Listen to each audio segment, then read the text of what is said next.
வெற்றி வாழ்வு திருச்சபையினுடைய காலை ஆராதனைக்கு வந்திருக்கிற உங்கள் யாவரையும் நம்முடைய ஆண்டவரும் இரட்சகருமாகிய இயேசு கிறிஸ்துவின் நாமத்தினாலே வாழ்த்தி வரவேற்கிறேன்.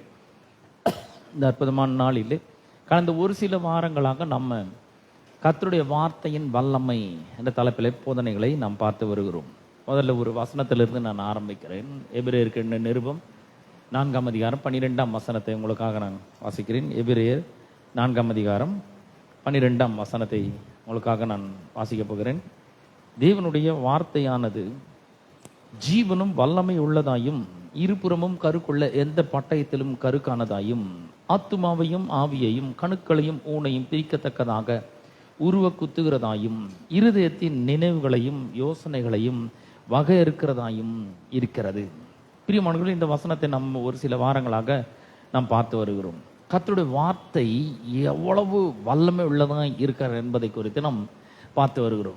இந்த அண்ட சராசரங்களிலேயே மிக மிக வல்லமை வாய்ந்த ஒன்று அப்படின்னு சொன்னால் அது கர்த்தருடைய வார்த்தை. கர்த்தருடைய வார்த்தை எப்படிப்பட்டிருக்கிறது? வேத வசனம் சொல்வது ஜீவனும் வல்லமையும் உள்ளதா இருக்கிறது. அந்த வார்த்தைக்குள்ளே ஜீவன் இருக்கு, அந்த வார்த்தைக்குள்ள வல்லமை இருக்கு. யோவான் தன்னுடைய சுவிசேஷத்துல சொல்றாரு, ஜீவன் அப்படின்னு சொன்னா அது பேர் ஒளி. அவருக்குள் ஜீவன் இருந்தது, அந்த ஜீவன் மனுஷருக்கு ஒளியா இருந்தது என்று சொல்கிறார். அப்ப ஜீவனாலும் ஒளினாலும் ஒண்ணுதான். ஒளி எங்க வருகிறதோ அங்க அந்த இருள்லாம் நிச்சயமா நீங்கி போய்விடும். பாருங்க, இருளுக்கு அங்க இடமே கிடையாது. வெளிச்சம் வரும்பொழுது இருள் வந்து நான் போக மாட்டேன், இங்க தான் இருப்பேன் அப்படின்னு சொல்லவே முடியாது. அப்ப பாருங்க, உள்ள வசனம் நமக்குள்ள இருக்கும் பொழுது நாம எங்க போறோமோ அங்க வெளிச்சம் வருகிறது, வெளிச்சம் வீசுது பயங்கரமா. இந்த வெளிச்சம் வீசும் பொழுது இருள் தன்னால விலகுகிறதை நாம் பார்க்க முடியும். உதாரணத்துக்கு ஒரு டார்ச் இருக்குன்னு வச்சுங்க. இந்த டார்ச் வெளிச்சம் வந்துச்சுன்னு வச்சுங்க, இந்த டார்ச் எங்கெல்லாம் போதோ அந்த ஒளிக்கற்றை அல்லது அந்த லைட் பீம் சொல்லுவாங்க, எங்கெல்லாம் போதோ அங்கெல்லாம் இருள் தன்னால விலக ஆரம்பிக்குது, அங்க இருக்கிற பொருள்கள்லாம் நல்லா தெரிய ஆரம்பிக்கிறது. அது போலதான் பாருங்க, உள்ள நமக்குள்ள வார்த்தை இருக்கிறது, உள்ள இருக்கு நமக்கு. ஏன் அப்படி சொல்றேன்னா, அந்த வார்த்தையினால தான் நம்ம மறுபடியும் பிறந்திருக்கிறோம், வார்த்தை மூலமா தான் ரட்சிக்கப்பட்டிருக்கிறோம். இந்த வார்த்தை நமக்கு உள்ள போயிருக்குது. அப்ப வார்த்தை எங்க இருக்கோ அங்கதான் பவர் இருக்கு, வார்த்தை எங்க இருக்கோ அங்கதான் ஜீவன் இருக்கிறது, வார்த்தை எங்க இருக்கோ அங்கதான் வெளிச்சம் இருக்கிறது. அப்ப பாருங்க, வார்த்தை நமக்குள்ள இருக்குது, உங்களுக்குள்ள இருக்கு அப்படின்னு சொன்னா அந்த வார்த்தைக்குள்ளவே இருக்கிற வல்லமை உங்களுக்குள்ளதான் இருக்கு. எத்தனை பேர் விசுவாசிக்கிறீங்க? நான் ரொம்ப ஆழமா விசுவாசிக்கிறேன். உள்ள பவர் இருக்கு. இந்த பவர் என்ன பண்ணணும்னா ரிலீஸ் பண்ணணும். அதை தான் நம்ம பார்த்து வரோம். போன வாரத்தில் நம்ம இதை ஆரம்பித்தோம். உள்ள வசனம் இருக்கு, அந்த வசனத்தில் வல்லமை இருக்கு, அப்புறம் அந்த வசனத்துக்குள்ள உயிர் இருக்கு, அப்புறம் அந்த வசனத்துக்குள்ள உருவாக்குகிற சக்தி இருக்கு, கிரியேட்டிவ் பவர் இருக்கு அந்த வசனத்துக்குள்ள. இதெல்லாம் நம்ம பார்த்தோம். இந்த வசனத்தை எடுத்து நம்முடைய வாழ்க்கை எப்படி மெருகூட்டுவது, இந்த வசனத்தை எடுத்து நம்முடைய வாழ்க்கையில எப்படி வெளிச்சத்தை கொண்டு வருவது என்பதை குறித்து நாம் பார்த்தோம். போன வாரத்தில் 1-2 வசனங்களை நம்ம பார்த்துருக்கணும். இன்னைக்கு வந்து ஒரு வசனத்தை ஆரம்பிக்க போறேன். ஏசாயா 54ஆம் அதிகாரம் 17ஆம் வசனத்தை உங்களுக்காக வாசிக்கிறேன். ஏசாயா 54:17. இது தேவனுடைய ஒரு வல்லமையான வார்த்தை. பாருங்க, இந்த வார்த்தையில எவ்வளவு பாதுகாப்பு இருக்குன்றதை கொஞ்சம் எண்ணி பாருங்கள், அதை கொஞ்சம் சிந்திச்சு பார்க்கணும். நம்ம இந்த வார்த்தையில அவ்வளவு வல்லம் இருக்குங்க. ஏசாயா 54:17 நம்ம என்ன பண்ணணும்? ஒவ்வொரு நாளும் நம்முடைய வாயை திறந்து சொல்ல வேண்டும். நம்முடைய வீட்டுக்கு மேல இந்த வார்த்தையை நாம் கூறுகிறவர்களாக இருக்க வேண்டும். இந்த வசனம் எப்படி வருது பாருங்க. ஏசாயா 54:17, உனக்கு விரோதமாய் உருவாக்கப்படும் எந்த ஆயுதமும் என்ன பண்ணாது, வாய்க்கவே வாய்க்காது என்று வேத வசனம் சொல்லுகிற. உனக்கு விரோதமாக உருவாக்கப்படுகிற எந்த ஆயுதமும் என்ன பண்ணாது, வாய்க்கவே வாய்க்காது. எவ்வளோ அருமையாக அது சொல்லப்பட்டிருக்கிறது என்பதை நாம் கொஞ்சம் கவனிப்பாகணும். அப்போ உருவாக்கப்படும் ஆயுதம் என்ன பண்ணும், உருவாக்கப்படும். நமக்கு விரோதமாக ஆயுதங்கள் உருவாக்கப்படும். ஆனால் ஒன்று கூட என்ன பண்ணாது, வாய்க்கவே வாய்க்காது என்று வேத வசனம் சொல்லுகிறது. ஆங்கில வேதாகம் சொல்றது, no weapon that is formed against you shall prosper. உனக்கு விரோதமாக உருவாக்கப்படும், ஆனால் அது வாய்க்கவே வாய்க்காது. என்ன உருவாக்கப்படும்னா ஆயுதங்கள் உருவாக்கப்படும் சொல்றாரு. இந்த வசனம் வந்து தேவன் ஒரு வாக்குத்தத்தம் கொடுக்குறாரு, அதனுடைய நிறைவு பகுதியாக இது இருக்கிறது. என்ன வாக்குத்தத்தம் கொடுக்குறாருன்னா 10ஆம் வசனத்துல 54:10 அவர் வந்து ஒரு உடன்படிக்கை பண்றாரு, ஒரு வாக்குத்தத்தத்தை கொடுக்குறாரு. மலையே விலகுனாலும் தம்பி உன்னை விட்டு நான் விலக மாட்டேன், என் கிருபை உன்னை விட்டு விலகாது, என்னுடைய சமாதானத்தின் உடன்படிக்கை உன்னை விட்டு நிலை பெயராதுப்பா, நான் உன் கூட தான் இருப்பேன். வாழ்க்கையில சில பிரச்சனைகள் வரும்பொழுது நீ பயந்து போயிடாத, வாழ்க்கையில சில கஷ்டங்கள் வரும்பொழுது நீ வந்து சோர்ந்து போயிடாத, வாழ்க்கையில சில பின்னடைவுகள் ஏற்படும் பொழுது நீ பயந்து போயிடாத, நான் உன் கூட தான் இருக்கிறேன். ஒண்ணு நல்ல ஞாபகம் வச்சுக்கோ, மலை கூட விலகலாம், பெரிய பெரிய பர்வதங்கள் கூட அதெல்லாம் நிலை பெயர்ந்து போலாம், ஆனா என் கிருபை மட்டும் உன்னை விட்டு விலகாது, என்னுடைய சமாதானத்தின் உடன்படிக்கை உன்னை விட்டு நிலை பெயரவே பெயராது. பாருங்க, நிலை பெயர்றது என்னன்னா, நிறைய இந்த மலைப்பாங்கான பகுதிகள்லாம் பார்த்தீங்கன்னா திடீர்னு நிலச்சரிவு ஏற்படும். மலை பார்த்துட்டே இருக்கும், திடீர்னு ஒரு பகுதி அப்படியே சரிஞ்சு ஒன்றும் இல்லாமல் போயிடும் பாரு, அந்த இடமே காலி ஆயிடும். அந்த இடத்துல இருக்கிற மரங்கள், வீடுகள் எல்லாம் எதெல்லாம் இருக்குது எல்லாம் வந்து ஒன்றும் இல்லாமல் போயிடும், நிர்மூலமாயிடும். அப்ப கர்த்தர் சொல்றாரு, அதெல்லாம் கூட அந்த மாதிரி ஆகலாம்பா, மலையெல்லாம் கூட அந்த மாதிரி ஆயிடலாம், ஆனா என் கிருபை உன்னை விட்டு என்னைக்குமே விலகாது, நான் உன் கூட தான் இருக்கிறேன். நான் என்னுடைய சமாதானம் இருக்கு பத்தியா, அந்த சமாதானத்தின் உடன்படிக்கை உன்னை விட்டு விலகவே விலகாது அப்படின்னு சொல்லி உன்மேல் மனதுருகுகிற கர்த்தர் சொல்லுகிறார். இது எவ்வளவு முக்கியமான ஒண்ணு பாருங்க. கடவுள் நம்மளை பார்த்து சொல்றாருங்க. அவர் என்ன சொல்றாருன்னா, உனக்கு விரோதமா உருவாக்கப்படும் எந்த ஆயுதமும் வாய்க்கவே வாய்க்காது. என்ன அத்தாட்சி? அவர் எழுதி கையெழுத்து போட்டு கொடுத்துக்கிற மாதிரி கொடுத்துக்கிறாரு பாருங்க. 10ஆம் வசனத்துல இருந்து அது ஆரம்பிக்குது. மலையே விலகுனா கூட நான் உன்னை விட்டு போகவே மாட்டேன், பர்வதமே நிலை பெறனா கூட என் கிருபை உன்னை விட்டு விலகாது, சமாதானத்தின் உடன்படிக்கை உன்னை விட்டு நிலை பெயராது. வாழ்க்கையில சின்ன சின்ன பிரச்சனைகள் வரும்பொழுது சோர்ந்து போயிடாத. என்னங்க, நானும் வந்து சர்ச்சைக்கு போறேன், பைபிளை வாசிக்கிறேன், ஜெபம் பண்றேன், இப்போ பாஸ்டர் கூட ஃபோன் பண்ணி ஜெபம் பண்ணிக்கிறேன், சர்ச்சுக்கெல்லாம் ஒழுங்கா போறேன் நான், ஆனாலும் இந்த பிரச்சனை என்னை விட்டு ஒழிய மாட்டேங்குது, இந்த பிரச்சனை என்னை விட்டு தீர மாட்டேங்குது அப்படின்னு சொல்லி நம்ம யோசிக்கும் பொழுது அந்த மாதிரி சொல்றாரு கர்த்தர். அப்ப அப்படி யோசிக்காத, இந்த மாதிரி யோசிச்சு பாரு. அந்த மாதிரி சூழ்நிலைகள்ல வாயை திறந்து வசனத்தை நீ நல்லா சொல்லு. நான் உனக்கு ஏற்கனவே சொல்லி வச்சுக்கிறேன், வியாதி நமக்கு விரோதமாக உருவாக்கப்படும் ஒரு ஆயுதம், இல்லாமை, தரித்திரம், வறுமை, பற்றாக்குறை, இதெல்லாம் நமக்கு விரோதமாக உருவாக்கப்படுகிற ஒரு ஆயுதம். யார் உருவாக்குறது? பிசாசு உருவாக்குறான் பாரு. அவன் உருவாக்கி நம்மளோட குடும்பத்துக்கு நேரம் அனுப்புறான். சண்டை யாருன்னு நினைக்கிறீங்க? நம்ம நினைக்கிறோம் பொண்டாட்டி எப்போ பார்த்தாலும் சண்டை போட்டுனே இருக்கிறாங்க, புருஷன் என்னைக்கு எப்போ பார்த்தாலும் என்னை திட்டினே இருக்கிறாரு, கோமா பேசிட்டே இருக்கிறாரு, எவ்வளோ சொன்னாலும் அந்த ஆளுக்கு புரியவே மாட்டேங்குது, என்னை வந்து எம்எல்ஏ ரொம்ப கோபமா இருக்கிறாரு, என்னை வந்து தகாத வார்த்தைகள்ல பேசுறாரு, ரொம்ப சிடு சிடுன்னு இருக்கிறாரு ஆளு, சரி இல்லை ஆளு, நானும் எத்தனையோ முறை சொல்லி பார்த்துட்டேன், இந்த வாழ்க்கையெல்லாம் சரிப்பட்டு வராது அப்படின்ற ஒரு எண்ணங்களை என்ன பண்றான் பிசாசு கொண்டு வருகிறான். இந்த ஆள் எனக்கு செட் ஆக மாட்டார்ன்ற மாதிரி அந்த எண்ணங்களை பிசாசு கொண்டு வருகிறான் பாருங்க. இதெல்லாம் என்னன்னா பிசாசு நமக்கு எதிராக உருவாக்குகிற ஆயுதங்கள். நம்ம என்ன பண்றோம், இந்த ஆயுதங்கள் வரும்பொழுது, பிசாசு இந்த ஆயுதங்களை அனுப்பும் பொழுது நம்ம சும்மா உட்காந்து வேடிக்கை பார்த்துட்டு இருக்கிறோம். இதை பொண்டாட்டி நமக்கு விரோதமா எழும்புற மாதிரி, புருஷன் நமக்கு விரோதமா எழும்புற மாதிரி, சில சண்டைகள் நமக்குள்ள வர மாதிரி, சண்டை போட்டங்க இன்னிலிருந்து ஒரு 3 நாளைக்கு நான் பேசவே மாட்டேன், மூஞ்ச கூட திரும்பி பார்க்க மாட்டேன், அவர் இந்த மாதிரி பேசிட்டார்ல இனிமேல் நான் பார்த்துக்கிறேன் அப்படின்னு சொல்லிட்டு மனைவி கணவனும் பேசுறதே கிடையாது. இதெல்லாம் ரொம்ப பெரிய ஒரு பிசாசினுடைய தாக்குதல் பாருங்க. அப்ப இது மாதிரிலாம் நம்முடைய குடும்பங்கள்ல நடக்கும் பொழுது என்ன பண்ணணும், கடவுள் என்ன சொல்லி இருக்கிறார் என்பதை நாம கவனித்து பார்க்கிறவர்களாக இருக்க வேண்டும். ரொம்ப நல்ல கவனிக்கணும். இதெல்லாம் என்னதுன்னா பிசாசு நமக்கு எதிராக உருவாக்குகிற ஆயுதங்களாய் இருக்கிறது. அந்த ஆயுதங்களை நாம என்ன பண்ணணும், சும்மா நின்று இருந்தாங்க வந்து அந்த ஆயுதம் நம்மளை தாக்க ஆரம்பிக்கும். அதை சும்மா அப்படி விடக்கூடாது. அந்த நேரத்தில் என்ன பண்ண சொல்லியிருக்கிறார் ஆண்டவர். இப்போ ஒரு கணவன் மனைவி இடையில ஒரு வீடு இருக்கு, வீட்டில் புருஷன் இருக்கிறாரு, மனைவி இருக்கிறாங்க, பிள்ளைகள்லாம் இருக்காங்க. இப்போ கணவனுக்கும் மனைவிக்கு இடையில ஒரு பெரிய வாக்குவாதம் வருது, ஒரு சண்டை வருது, கோபம் வருது. உண்மையாவே அதெல்லாம் நடக்குது பாருங்க. அதெல்லாம் நடக்காத மாதிரி உட்காந்து இருக்கக்கூடாது, நடக்குது. எனக்கு தெரியும் நல்லா. எனக்கு எப்படி தெரியும் நீங்க கேட்கக்கூடாது. அதெல்லாம் நம்ம நிறைய படிச்சுட்டு வந்துருக்கிறேன்.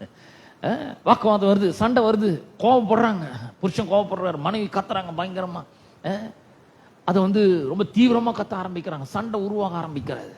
இந்த மாதிரி நேரத்துல கடவுள் என்ன சொல்லிடுறாருன்றது கொஞ்சம் நிதானமா யோசிச்சு பார்த்தீங்கன்னாவே அது எல்லாத்தையும் ஆஃப் பண்ணிடலாம். பல நேரங்களில் பார்த்தீங்கன்னா நம்ம பேசுற பேச்சு எப்படி இருக்குன்னா, எரியிற நெருப்புல, சொல்லுங்களேன் உங்களுக்கு தெரியாதா, எரியிற நெருப்புல எண்ணெய் ஊத்துற மாதிரி பேசுறது. அந்த மாதிரி பேசணும் இன்னும் எரியும் ஓடு பத்தின்னு பயங்கரமா எரியும். அப்ப எப்படி பேசணும்? நீ மட்டும் ஓகேம்மா, நீ மட்டும் வந்து சரியா, நீங்க பண்றதெல்லாம் கரெக்டா, நான் பண்றது மட்டும் தான் தப்பா, எல்லா தப்பா நான் தான் பண்றேன் அப்படிலாம் கேட்க கூடாது. அங்க எப்படி பேசணும்? கர்த்தர் சொல்றாரு, மெதுவான பிரதியுத்தரம்.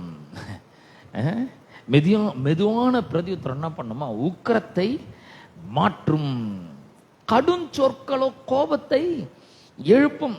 நீதிமொழிகள் 15:1 நம்ம அப்படி வாசிக்கிறோம். நம்முடைய வார்த்தைகள் எப்படி இருக்கணும்?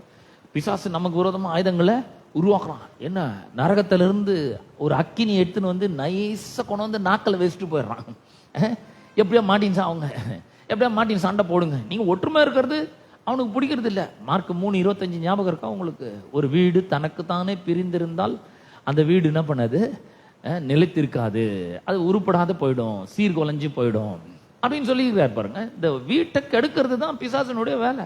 அவன் என்ன பண்றான்? ஆயுதத்தை உருவாக்குறான். எப்படியாவது கடும் சொற்கள் கொண்டு வந்து வாயில வைக்கிறாங்க. இதெல்லாம் நார்மலா நடக்கிறது கிடையாது. பிசாசு பிளான் பண்றான், திட்டமிடுகிறான். திட்டமிட்டு நம்ம ஒன்னா இருந்தா குடும்பம் உருப்படும், ஒன்னா இருந்தா இவங்க மேல வருவாங்க, ஒன்னா இருந்தா ஒருத்தன் 1000 பேர் தான் துரத்த முடியும், 2 பேர் சேர்ந்தாங்கன்னா 10000 பேரை துரத்த முடியும். அதனால இவங்களை ஒன்னா சேர விடவே கூடாது, எப்பவுமே ஒரு கோபத்திலே வச்சுக்கணும், எப்பவுமே ஒரு பதட்டத்திலே வச்சுக்கணும் அப்படின்னு சொல்லி பிசாசு பல விதங்களிலே முயற்சி பண்ணுகிறான். அந்த நேரங்களில் நம்மளுக்கு நல்ல ஞாபகம் வரணும். உங்களுக்கு நான் சொல்றேன் பாருங்க, வீட்டில் சண்டை வரும்போது இது ஞாபகம் வரணும். ஐயோ கடும் சொற்கள் நம்ம என்ன பண்ணக்கூடாது? பேசக்கூடாது. கடும் சொற்களை பேசும்பொழுது அது என்ன நடக்குது? அது கோபத்தை இன்னும் எழுப்ப ஆரம்பிக்கிறது. இவர் பேச, அந்த அம்மா பேச, அந்த அம்மா பேச, இவர் பேச, வாக்குவாதம் முத்த ஆரம்பிக்கிறது.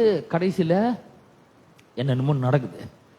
அப்ப பாருங்க, இந்த உருவாக்கப்படுற ஆயுதத்தை நம்ம என்ன பண்ணோம்? டக்குன்னு ஆஃப் பண்ணணும். அதை எரியிற நெருப்புல எண்ணெய் ஊற்றக்கூடாது, தண்ணி ஊற்றணும். தண்ணி ஊற்றினா அமைஞ்சிடும் இல்லையா?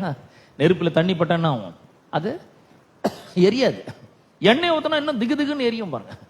அந்த மாதிரி தான் கடும் சொற்கள் இருக்கு. கடும் சொற்களை உபயோகப்படுத்தவே கூடாது, வீட்டில் உபயோகப்படுத்தவே கூடாது. அப்ப என்ன மாதிரி சொற்களை உபயோகப்படுத்தணும்? அன்பான வார்த்தைகளை நாம் உபயோகப்படுத்துகிறவர்களாக இருக்க வேண்டும். இது உடனே வருமா? வராது. இது வந்து நல்ல ட்ரைனிங் எடுக்கணும். ஒவ்வொரு முறை சண்டை வரும்பொழுதும் ஒவ்வொரு முறையும் நம்ம என்ன பண்ணணும்? மெதுவா பிரதியுத்தரம் சொல்ல பழக வேண்டும்.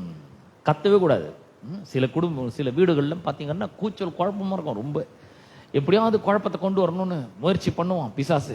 எப்படியாவது இந்த குடும்பத்துல குழப்பத்தை உண்டு பண்ணணும், எப்படியாவது பிரிவினையை உண்டு பண்ண வேண்டும், உள்ள புகுந்து இந்த புருஷன் மனைவி கிடையில பெரிய பெரிய பிரிவினைகள் உண்டு பண்ண வேண்டும் என்று அவன் திட்டமிடுறான் பாருங்க. உட்காந்து பிளான் பண்ணி அப்புறம் தான் வரான். அப்ப நம்ம கேர்ஃபுல்லா இருக்கணும், இதெல்லாம் தெரியணும். ஏன்னா வேதம் சொல்லுகிறது, அவனுடைய தந்திரங்கள் நமக்கு தெரியாதவைகள் அல்லவே, ஏற்கனவே தெரியும் அப்படின்றாரு. நல்ல ஜாக்கிரதையா இருக்கணும் பாருங்க. அப்ப கடும் சொற்களை விட்டு ஒழிக்கணும் நம்முடைய வாழ்க்கையில இருந்து. நிறைய குடும்பங்கள்ல பாத்தீங்கன்னா பிள்ளைங்களை பார்த்து கடுமையான சொற்களை அப்படியே தாக்கி பேசுறது, அது மாதிரிலாம் இருக்கக்கூடாது. அன்பா பேசுங்க,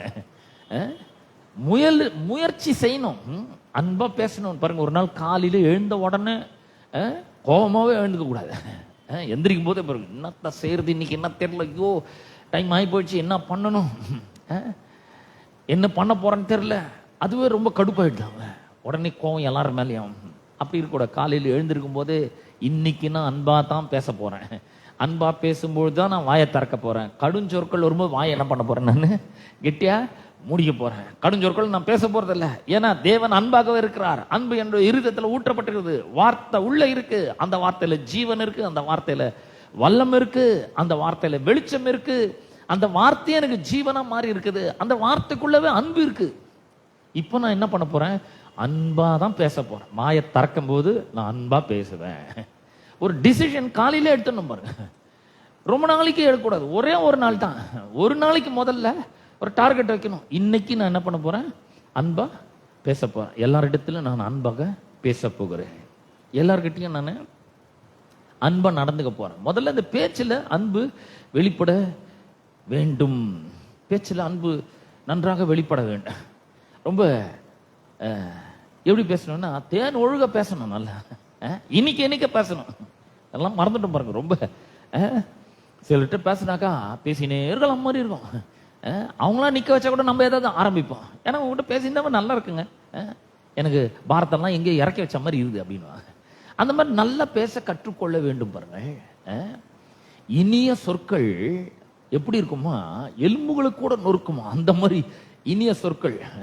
ஏற்ற சமயத்தில் சொல்லப்பட்ட வார்த்தைகள் வெள்ளி தட்டிலே வைக்கப்பட்ட பொற்பழங்களுக்கு சமானம். நல்ல வார்த்தைகள் ஒரு மருந்து போல வேலை செய்கிறது. நல்ல கவனிங்க, மருந்து மாதிரி வேலை செய்யுது பாருங்க. நம்ம நல்லா பேசணும்னா மருந்தே தேவையில்லை, அப்படிதான் வேத வசனம். ஏன்னா அந்த வார்த்தை தான் மருந்தா இருக்கிறது. அப்ப அருமையா பேச கத்துக்கணும் பாருங்க. நம்ம ஆண்டவர் மாதிரி யாராலும் பேச முடியுமா? அவர் சொல்ற, நான் உன்னை விட்டு விலக மாட்டேன், நான் உன்னை கைவிட மாட்டேன். என்ன மாதிரி பேசுறாரு பாருங்க. நான் உன் மேல அன்பா இருக்கிறேன், நான் என்னுடைய அனாதி ஸ்நேகத்தினால நான் உன்னை சிநேகிக்கிறேன். என்னுடைய அன்புக்கு முடிவே இல்லை, என்னோட அன்புக்கு எல்லையே கிடையாது, என்னுடைய அன்புக்கு அளவே கிடையாது. அவ்வளோ அன்பை உன் மேல நான் வச்சிருக்கேன். எப்படிலாம் சொல்றாரு பாருங்க. நான் உன்னை ஆசீர்வதிக்கிறேன், நீ என்கிட்ட வா, உன் பாவத்தெல்லாம் நான் என்ன பண்றேன், கழுவுறேன்.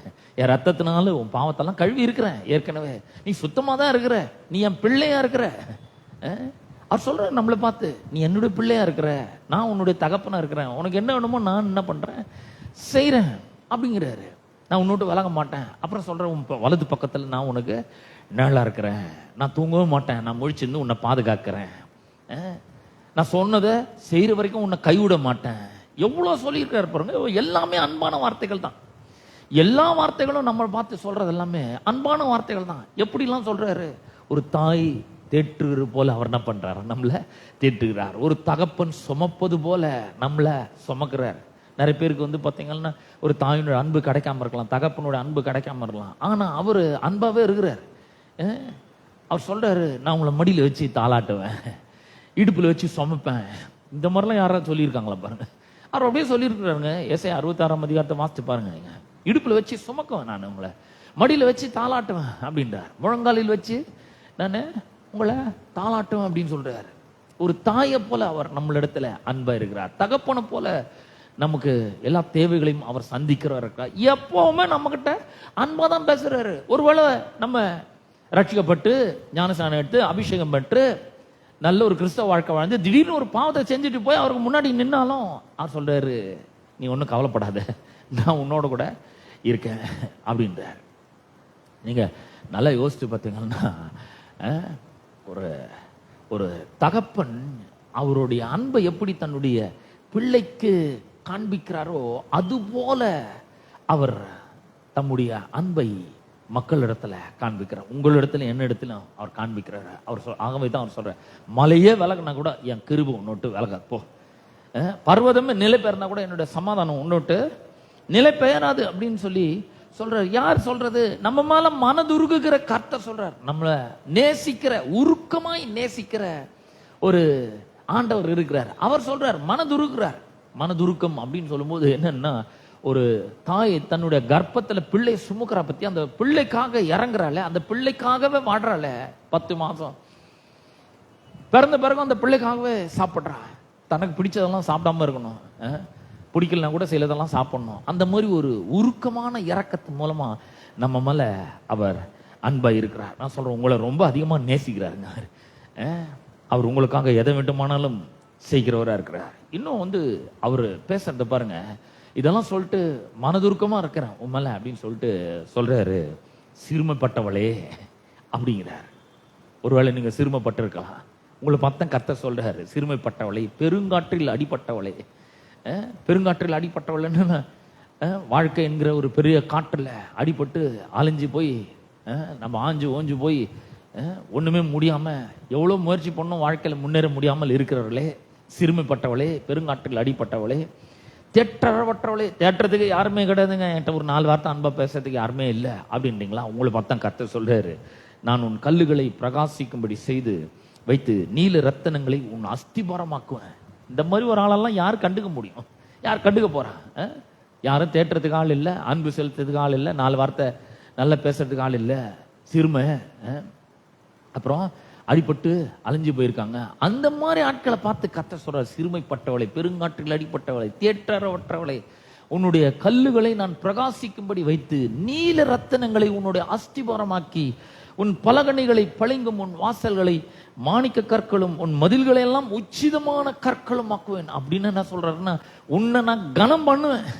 ஒருவேளை உன்னை யாரும் கண்டுக்காம இருக்கலாம், உன்னை யாரும் தேற்றாம இருக்கலாம், உன்ட்ட 4 வார்த்தை அன்பை பேசாம இருக்கலாம். ஆனா நான் உன் மேல அன்பா இருக்கிறேன், மன உருக்கமா இருக்கிறேன், உன்னை பத்தி நான் ரொம்ப பெருமையா யோசிக்கிறேன், உன்னை பற்றிய பெரிய திட்டங்கள்லாம் எனக்கு இருக்கு, உன்னுடைய வாசல் எப்படி இருக்கணும், உன்னோட பலகணிகள் எப்படி இருக்கணும், நீ வாழ்க்கையில எப்படி சிறந்து விளங்கணும், இதெல்லாம் நான் ஒரு திட்டமிட்டு வச்சிருக்கேன் அப்படின்றாரு.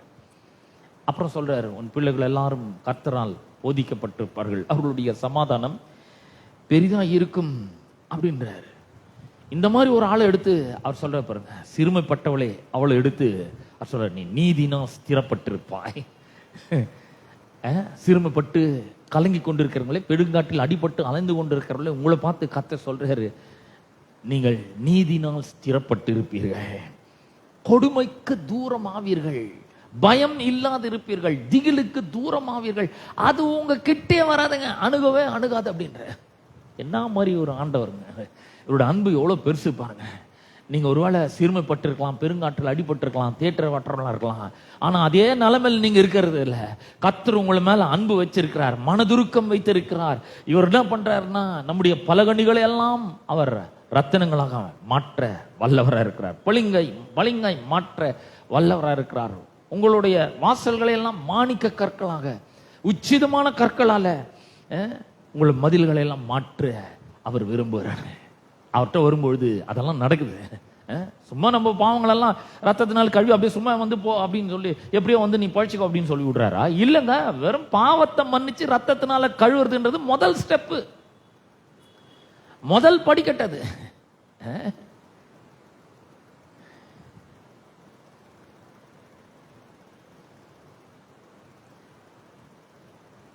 இந்த கர்த்தர் வந்து என்ன பண்றான்னா, முதல்ல மார்க் 5ஆம் அதிகாரத்துல யவீரனுடைய மகளை உயிரோடு எழுப்ப போறா, செத்து போயிடுறா.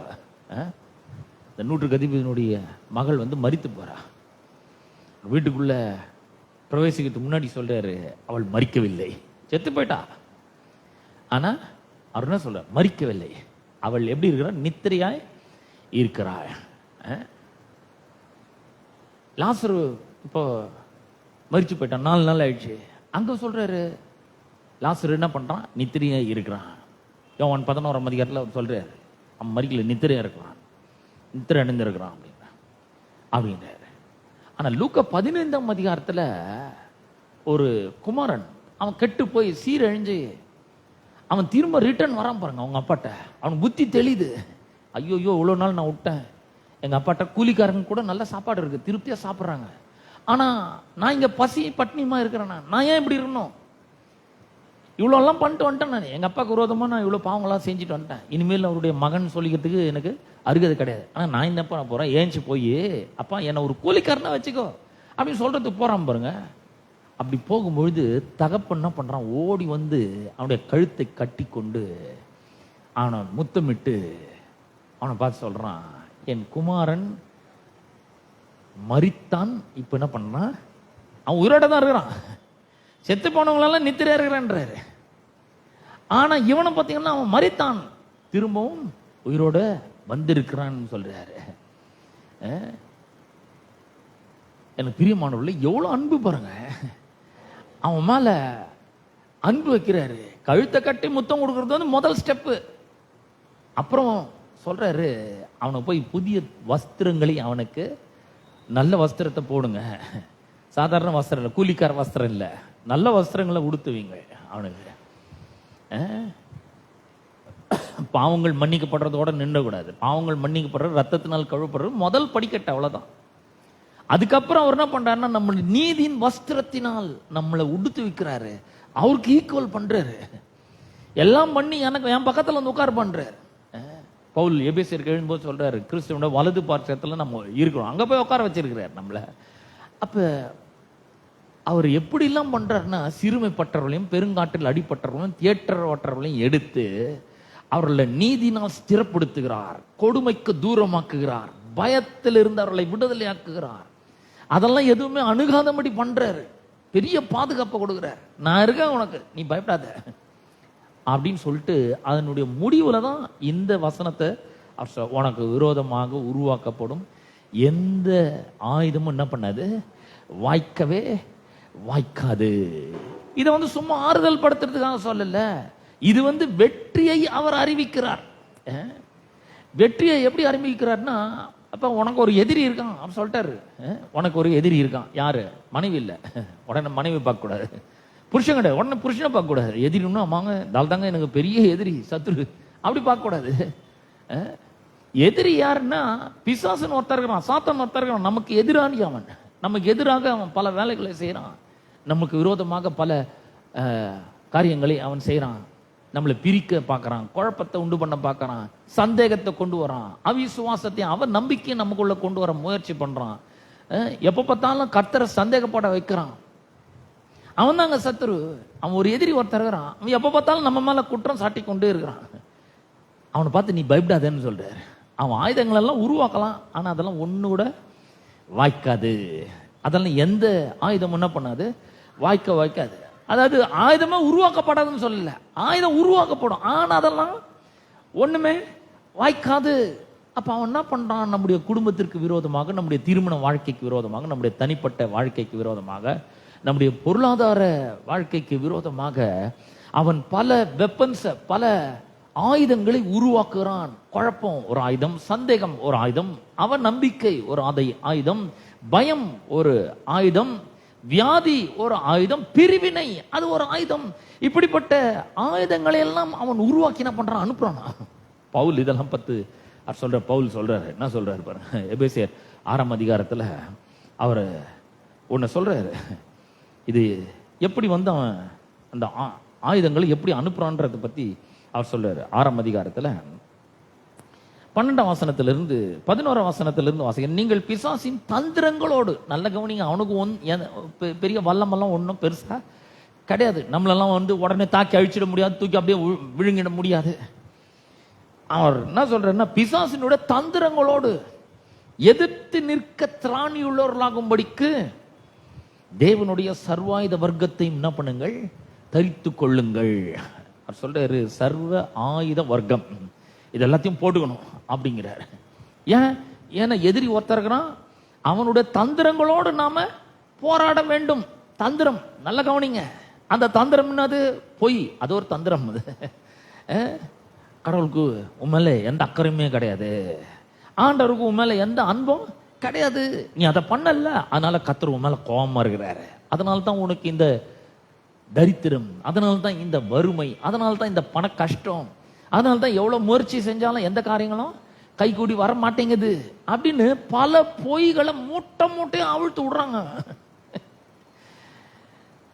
எனக்கு நல்லா தெரியும், அதெல்லாம் நான் நம்புறதே கிடையாது. அது எதையுமே நான் நம்புறதே கிடையாது. நான் சொல்ல கடவுளை எம்மால் அன்பா இருக்கிறாரு, நான் என்ன பண்ணாலும் சரி அவர் எம்மால் அன்பா இருக்கிறார், அவர் உண்மையுள்ளவராக இருக்கிறார், சொன்ன சொல் தவறாதவராக இருக்கிறார், அவர் சொன்னதை செய்தி வரைக்கும் என்ன அவர் கை விடுறது இல்லை. அவர் சொல்றாரு நான் உன்னோட கூட இருப்பேன், உன்னை விட்டு விலக மாட்டேன், உன்னை கைவிட மாட்டேன், உன்னை ஆசீர்வதிப்பேன், உன்னை ஏற்கனவே நான் ஆசீர்வதிச்சிருக்கிறேன், நீ 1000 மடங்கு பெருகுவாய், இப்படிலாம் எனக்கு சொல்லி இருக்கிறார் பாருங்க. அப்ப அவன் என்ன பண்றான்னா தந்திரங்களோடு எதிர்த்து நிக்கணும். நல்ல கவனிங்க, எதிர்த்து நிற்க வேண்டும். பொய்யை வச்சுன்னு வரான் அவன், மூட்டையா பொய்யை எடுத்துட்டு வரான். இதை எதிர்த்து நிக்கணும்னு நமக்கு என்ன வேணும், துப்பாக்கியா வேணும், வேணா, இல்ல கத்தி வேணுமா, இல்ல தேவை கிடையாது.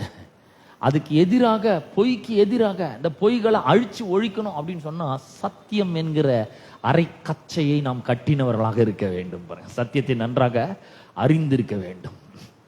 பொய்க்கு எதிர்த்து நிக்கணும்னு என்ன பண்ணோம், சத்தியத்தை நாம் கையில வைத்துக் கொண்டுள்ளவர்களாக இருக்க வேண்டும். ஆகவேதான் பவுல் சொல்றாரு, சத்தியம் என்னும் கச்சையை அறையில் கட்டினவர்களாகும், நீதி என்னும் மார்க்கவசத்தை தரித்தவர்களாகும், சமாதானத்தின் ஆயத்தம் என்னும் பாதரட்சைகளை கால்களிலே தொடுத்தவர்களாகவும், ரட்சிப்பின் தலை சீரா என்கிற ஹெல்மெட் ஆஃப் சால்வேஷன் அதை அணிந்து கொண்டவர்களாகவும், விசுவாசம் என்னும் கேடயத்தை பிடித்தவர்களாகவும், எல்லாவற்றுக்கும் மேலாக ஆவின் பட்டயமாகிய தேவனுடைய வசனத்தை எடுத்துக்கொண்டவர்களாய் நில்லுங்கள் அப்படின்றார். ஏத்து நிக்கணும். ஏன் ஏத்து நிக்கணும்? ஏன்னா அவன் தந்திரமா வரான். தந்திரமா வரான்னு அவன் வரதே நமக்கு தெரிய மாட்டேங்குது. நம்ம நினைக்கிற அந்த பொண்டாட்டி தான் பிரச்சனை, நம்ம நினைக்கிற அந்த புருஷன் தான் பிரச்சனை, நம்ம நினைக்கிற அந்த பிள்ளைகள் தான் பிரச்சனை. இதுங்களால என்னுடைய நிம்மதியே போச்சுங்க அப்படின்ற சொல்றீங்களா இல்லையா? இந்த பிள்ளைங்களை ஏன் தான் பெத்தணும்னு தெரியல. இந்த பிள்ளைங்களால என் நிம்மதியே போச்சு, உயிரை வாங்குதுங்க. எங்கேயாவது கொண்டு போய் ஹாஸ்டல்ல சேர்த்த போடலான்னு இருக்குது. இதெல்லாம் என்னன்னு நினைக்கிறீங்க நீங்க? பிசாசனுடைய தந்திரங்கள். அவன் வரது நமக்கு தெரிய மாட்டேங்குதுங்க. நான் டக்குன்னு என்ன பண்றான், ஃபயரை கொண்டு வந்து 10 வச்சுட்டு போயிடுறான். உட்காந்து மூலையில உட்காந்து வேடிக்கை பார்க்கறான். நல்லா பேசு. இதைத்தான் நான் எதிர்பார்க்கிறேன். அப்ப புருஷனோட வாக்குவாதம் பண்றது, மனைவியோட வாக்குவாதம் பண்றது, இதெல்லாம் வந்து பாருங்க அவன் கொண்டு வரான். கன்ஃபியூஷன், குழப்பத்தை கொண்டு வரான். குடும்பத்துல பிரிவினைகளை கொண்டு வர்றான். இந்த வரும்பொழுது நம்ம கரெக்டா ஞாபகம் வச்சுக்கணும். அன்னைக்கு சொன்னாரு சண்டே 17ஆம் தேதி அவர் சொன்னார்ல, இதெல்லாம் வந்து பிசாசனுடைய தந்திரம். இப்ப நான் என்ன பண்ணணும், சத்தியத்தை பேசுகிறவனாக நான் இருக்கணும். சத்தியத்தை பேசும்பொழுது அவன் ஓடுவான். அவனை அது மூலமா தான் எதிர்த்து நிற்க முடியும். அவர் சொல்றாரு பாருங்க, தேவனுடைய சர்வாயுத வர்க்கத்தையும் தரித்துக் கொள்ளுங்கள், ஏனெனில் மாம்சத்தோடும் ரத்தத்தோடும் அல்ல, அதிகாரங்களோடும் துரைத்தனங்களோடும் வான மண்டலங்களில் போர் செய்கிற பொல்லாத ஆவிகளின் சேனைகளோடும் இந்த பிரபஞ்சத்தின் அந்தகார லோகாதிபதிகளோடும் நமக்கு போராட்டம் உண்டு. நிறைய வார் இருக்கு. வார் இருக்குன்னு சொல்லும்பொழுது எப்படி அப்படின்னு சொன்ன, என்னங்க போய் இந்த வாரில் நான் தோத்து போயிட்டேன் என்ன பண்றதுன்னு இல்லை, அப்படிலாம் கிடையாதுங்க. ஏற்கனவே அவன் தோற்கடிக்கப்பட்டவன்ற நமக்கு ஞாபகம் வரணும். நம்முடைய தலைவர் இயேசு கிறிஸ்து அவர் என்ன பண்ணுகிறாரு, அவனை கல்வாரி சிலுவையிலே வெற்றி சிறந்திருக்கிறார். கொலோசியர் 2ஆம் அதிகாரம் 14-15 வசனங்கள் இப்படி சொல்கிறது, நம்மளுக்கு எதிரடையாகவும் கட்டளைகளால் நமக்கு விரோதமாகவும் இருந்த கையெழுத்தை குலைத்து போட்டு, எப்படி பாருங்க, இந்த கையெழுத்தை குலைத்து அதை நடுவில் இராதபடிக்கு எடுத்து அதை சிலுவையின் மேல ஆணி அடிச்சு துரைத்தனங்களையும் அதிகாரங்களையும் உரிந்து கொண்டு வெளியரங்கமான கோலமாக்கி அவைகளின் மேல வெற்றி சிறந்தார். நம்ம தலைவர் இயேசு அவர் என்ன பண்ணார், ஏற்கனவே பிசாசை ஜெயிச்சிட்டாருங்க. இந்த சத்தியம் நமக்கு தெரியணும். எப்படி ஜெயிச்சாருங்க? எபேசியர் 2ஆம் அதிகாரம் 14ஆம் வசனம் சொல்லுது, பிள்ளைகள் மாம்சத்தையும் ரத்தத்தையும் உடையவர்களா இருக்க அவரும் அவர்களை போல மாம்சத்தையும் ரத்தத்தையும் உடையவரானார். ஏனெனில் மரணத்துக்கு அதிகாரியாக பிசாசானவனை தமது மரணத்தினாலே அழிக்கும் படிக்கும். பாத்தீங்களா, அங்க அழிக்கிறாரு. அவனை ஒண்ணு இல்லாம பண்றாரு. அவனுக்கு எந்த பவரும் இல்லாத மாதிரி பண்றாரு. ஜீவகாலம் எல்லாம் மரண பயத்தில் அடிமைப்பட்ட யாவரையும் விடுதலையாக்கும் படிக்கும். அப்படி ஆனா அவனை சிலுவையிலே ஜெயிச்சிட்டாருங்க. அவங்ககிட்ட ஆதாம் கொடுத்த பவர் எல்லாத்தையும் பிடிங்கிட்டாரு. அதிகாரம் எல்லாத்தையும் என்ன பண்ணிட்டாரு, உரிந்து கொண்டார். அவனை நிராயுதபாணியாக மாற்றினார். இந்த சத்தியம் நமக்கு நல்ல வழங்கணும். நல்ல கற்பனை பண்ணி பாருங்க. உங்களுக்கு விரோதமா ஒருத்தன் வரான்னா அவன் ஏற்கனவே பவர்லெஸ்ஸா இருக்கிறான், பவர்ஃபுல்லா நீங்க இருக்கீங்க. அவன் என்ன தந்திரம் பண்றான், என்ன போய் சொல்றான், யூ ஆர் பவர்லெஸ், நீ சக்தி இல்லாதவன் அப்படின்னு சொல்றாங்க. நம்ம அதை நம்பிட்டு உக்காந்து இருக்கிறோம். உனக்கு சக்தியே இல்லை, என்ன எதிர்த்துக்கு உனக்கு சக்தியா? என்ன நல்லா பாரு, நான் இன்னும் அதிகாரத்தோட தான் இருக்கிறேன், இன்னும் வல்லமையோட தான் இருக்கிறேன், இன்னும் பவரோட தான் இருக்கிறேன்னு பிசாசு சொல்லும்பொழுது அதை நம்புறோம். பார்த்தீங்களா, அதுதான் ரொம்ப மோசமானது. அப்ப ஒண்ணு நல்லா தெரியணும், நம்ம சண்டை போடல, ஏற்கனவே அவனை சண்டை போட்டு ஜெயிச்சிட்டாரு. இப்ப அவன் என்ன பண்றான், பொய் மூட்டைகளோட வரான். அவனை நம்ம சத்தியத்தை கொண்டு எதிர்த்து நிற்க வேண்டும். என்ன சத்தியம் என்ன சொல்லுது, டே நீ ஏற்கனவே தோத்து போனவன்டா, என் தலைவன் உன்னை தலையை நசுக்கி இருக்கான், நசுக்கி இருக்கிறாரு சிலுவையில, உன்னுடைய வல்லம அதிகாரத்தெல்லாம் உரிந்து கொண்டு இருக்கிறாரு, உன்னை நிராயுதமானி ஆக்கி இருக்கிறாரு, எனக்கு அவருடைய சர்வாயுத வர்க்கத்தை கொடுத்திருக்கிறாரு. இப்ப நான் அதெல்லாம் எடுத்துன்னு வரேன், சத்தியத்தை எடுத்துட்டு வரேன், கர்த்தருடைய வார்த்தை எடுத்துட்டு வரேன்.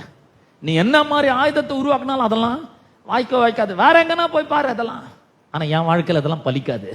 எனக்கு விரோதமா நீ உருவாக்கலாம், ஆனா அது வாய்க்காதல, அது வேலை செய்யாது. ஒன்று கூட வேலை செய்ய. இப்போ உனக்கு சொல்றேன், ஒருத்தன் துப்பாக்கி எடுத்துட்டு வரான், நல்ல லோடட் கன், உள்ள நல்ல குண்டெல்லாம் வச்சிருக்கான், அந்த லாக்கெல்லாம் ரிலீஸ் பண்ணிட்டான். இப்போ நம்ம நெத்தி போட்டில் வைக்கிறான், ட்ரிக்கர் அழுத்தினா முடிஞ்சது கதை. அந்த மாதிரி ஒரு சிச்சுவேஷன் நினைச்சுக்கோங்க. அந்த மாதிரி ஒரு சூழ்நிலையில் அவன் ட்ரிக்கர் அழுத்துறான், அவனால அழுத்தவே முடியல. அப்படின்னா எப்படி இருக்கும்னு கொஞ்சம் யோசிச்சு பாருங்க. சிலர்லாம் இந்த துப்பாக்கியை பார்க்கும் போதே பயப்படுறது, அப்புறம் இங்க வைக்கும் போது பயப்படுறது. நான் சொல்றேன் பயமே தேவையில்லை, ஏன்னா அது வேலை செய்யாத மாதிரி ஆண்டவர் பண்ணிட்டாரு. அவர் சொல்ற, உனக்கு விரோதமாக உருவாக்கப்படும் எந்த ஆயுதம் என்ன பண்ணாது, வாய்க்காது. It won't work. அது உனக்கு எதிராக வேலை செய்யாது அப்படிங்கிறார். எல்லாம் கரங்களை ஒத்தி சொல்லும், எனக்கு விரோதமாக, நல்லா சத்தமா சொல்லுங்கள், எனக்கு விரோதமாக பிசாசு உருவாக்குற வியாதி என்கிற ஆயுதம் வாய்க்கவே வாய்க்காது. தரித்திரம் என்கிற ஆயுதம் வாய்க்கவே வாய்க்காது. எனக்கு எதிராக பிசாசு உருவாக்குகிற குழப்பம் என்கிற ஆயுதம் வாய்க்கவே வாய்க்காது. கர்த்தர் எனக்கு பயமுள்ள ஆவியை கொடுக்கவில்லை, பலமும் அன்பும் தெளிந்த புத்தியுமுள்ள ஆவியை தந்திருக்கிறார். பிசாசு எனக்கு எதிராக, என் குடும்பத்திற்கு எதிராக, என்னுடைய திருமண வாழ்க்கைக்கு எதிராக, என்னுடைய பிள்ளைகளுக்கு எதிராக உருவாக்குகிற எந்த ஆயுதமும் வாய்க்கவே வாய்க்காது. கர்த்தர் என் பட்சத்தில் இருக்கிறார், அவருடைய கிருபை என்றும் என்னோடு கூட இருக்கிறது. ஹல்லேலூயா. கரங்களை தட்டி நாம் தேவனை மகிமைப்படுத்துவோம். இதை சொல்லணுங்க வாயை திறந்து. ஆயுதம் என்ன பண்ணாது, வாய்க்க வைக்காது. அப்புறம் அவர் சொல்றாரு 54ஆம் அதிகாரத்துல 17ஆம் வசனத்துல, உனக்கு விரோதமாக நியாயத்தில் எழும்பும் எந்த நாவையும் நீ குற்றப்படுத்துவாய். நியாயத்தில் எழும்பும் எந்த நாவையும் நீ குற்றப்படுத்த. நம்ம நினைக்கிறோம், நாங்கள் கோர்ட்டெல்லாம் பார்த்ததே கிடையாதுங்க வாழ்க்கையில், கோர்ட்டுக்கே போனதே கிடையாது, எனக்கு விரோதமாக யாரும் வந்து எதுவும் சொன்னதே கிடையாது அப்படின்னு நீங்கள் நினைக்கக்கூடாது.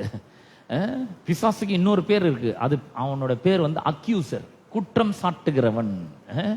அவனுக்கு அந்த பேர் ஒன்று இருக்கு. வெளிப்படுத்தல் 12ஆம் அதிகாரத்தை திருப்போம், அங்கதான் அந்த பேர் அவனுக்கு அங்க கொடுக்கப்பட்டிருக்கிறதை நாம பார்க்கிறோம். வெளிப்படுத்தல் 12ஆம் அதிகாரத்துல ஒரு சில வசனங்களை வாசிக்கிறேன். 10ஆம் வசனத்தை வாசிக்கிறேன். 12:10. அப்பொழுது வானத்திலே ஒரு பெரிய சத்தம் உண்டாகி, இப்பொழுது ரட்சிப்பும் வல்லமையும் நமது தேவனுடைய ராஜ்யமும் அவருடைய கிறிஸ்துவின் அதிகாரமும் உண்டாயிருக்கிறது. பாத்தீங்களா, பிசாசு எந்த அதிகாரம், பிசாசினுடைய அதிகாரம் இங்க வேலை செய்யாது. இப்ப என்ன அதிகாரம் இருக்கு, கிறிஸ்துவினுடைய அதிகாரம் உண்டாயிருக்கிறது. இரவும் பகலும் நம்முடைய தேவனுக்கு முன்பாக நம்முடைய சகோதரர் மேல் குற்றம் சுமத்தும் பொருட்டு. நல்ல கவனிங்க, ஹெவன் வந்து ஒரு கோர்ட் மாதிரி, காட் வந்து ஜட்ஜ் மாதிரி இருக்கிறார். அங்க வந்து இவன் போய் என்ன பண்றான், நின்னு நம்மள குற்றப்படுத்துறான், நம்ம மேல ஓயாம குற்றம் சுமத்திட்டே இருக்கிறான். குற்றம் சுமத்தும் பொருட்டு அவர்கள் மேல் குற்றம் சாட்டுகிறவன் தாழ தள்ளப்பட்டு போனான். குற்றம் சாட்டுகிறவன், பிசாசுக்கு இன்னொரு பேர் என்னன்னா அக்யூசர். அவனை மாதிரி குற்றம் சாட்டுறது ஒருத்தனும் கிடையாது. அவன் எப்ப பார்த்தாலும் ஓயாம நம்ம மேல குற்றம் சாட்டி கொண்டு இருக்கிறான். அதைத்தான் இவர் சொல்றாரு, உனக்கு விரோதமாக நியாயத்தில் எழும்பும் எந்த நாவையும் என்ன பண்ணுவ, நீ குற்றப்படுத்துவாய். அப்ப பிசாசு ஓயாம குற்றம் சாட்டி கொண்டே இருக்கிறான்னா நீங்க என்ன பண்றீங்க? அவர் சொல்றாரு, நீ வந்து சும்மா உட்காந்து வேடிக்கை பார்த்து நிற்கக்கூடாது. அவன் குற்றம் சாட்டுறான், எங்க வரான், உங்களுடைய மைண்ட்ல வரான். நீ பாவியா இருக்கிற, நீ தேவனோட பிள்ளைன்னு சொல்ற, ஆனா இதெல்லாம் பண்ற, இதெல்லாம் பாக்குற, உண்மையில ஆண்டவர் கோபமா இருக்கிறாரு. இதனால தான் உனக்கு வாழ்க்கையில் எதுவுமே நல்லது நடக்க மாட்டேங்குது. நீ வந்து ஒரு பாவி, நீ வந்து ஒரு தரித்திரன், உன்னால வாழ்க்கையில மேல வரவே முடியாது, உன்னால இந்த வேலையை செய்ய முடியாது, உன்னால இதை படிக்க முடியாது, உன்னால இதை சிறப்பா செய்ய முடியாது, இந்த ஊழியத்தை உன்னால செய்ய முடியாது, நீ வந்து யூ ஆர் நாட் கேப்பபிள், நீ அதுக்கு தகுதியே கிடையாது அப்படின்னு பல அச்சுறுத்தல்களை அவன், சந்தேகங்களை நம்முடைய வாழ்க்கையில, நம்முடைய மனதில் அவன் கொண்டு வருகிறான். நியாயத்தில் எழும்புறான், குற்றப்படுத்தினான். இவன் குற்றப்படுத்தும் பொழுது கர்த்தர் சொல்றாரு, இல்ல நீ உட்காந்து வேடிக்கை பார்த்துன்னு இருக்கக்கூடாது.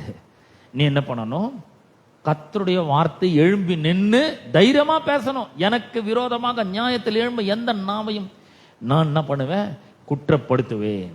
பாருங்க, ஒரு சிலருக்கு வந்து இந்த மாதிரி பிசாசு குற்றப்படுத்துறான், ஒரு சிலருக்கு நிஜமாவே வாழ்க்கையில பெரிய ஒரு கஷ்டம், தொல்லை, அவங்களுக்கு நீதி கிடைக்காம போகுது, பல நேரங்களில் நீதி மறுக்கப்படுகிறது, அவங்களுடைய நம்பிக்கையெல்லாம் வந்து அற்று போகிறது. கடவுள்னு ஒருத்தர் இருக்காருங்க, அவர் இருந்தா எனக்கு ஏன் இவ்வளோ பிரச்சனைகள், கடவுள்னு ஒருத்தர் இருந்தா எனக்கு ஏன் இவ்வளோ பாடுகள், என் கேஸ் ஏன் வந்து அது சால்வே ஆக மாட்டேங்குது அப்படின்னு அவங்களுக்கு ஒரு பெரிய ஒரு ஏக்கம் இருக்கு.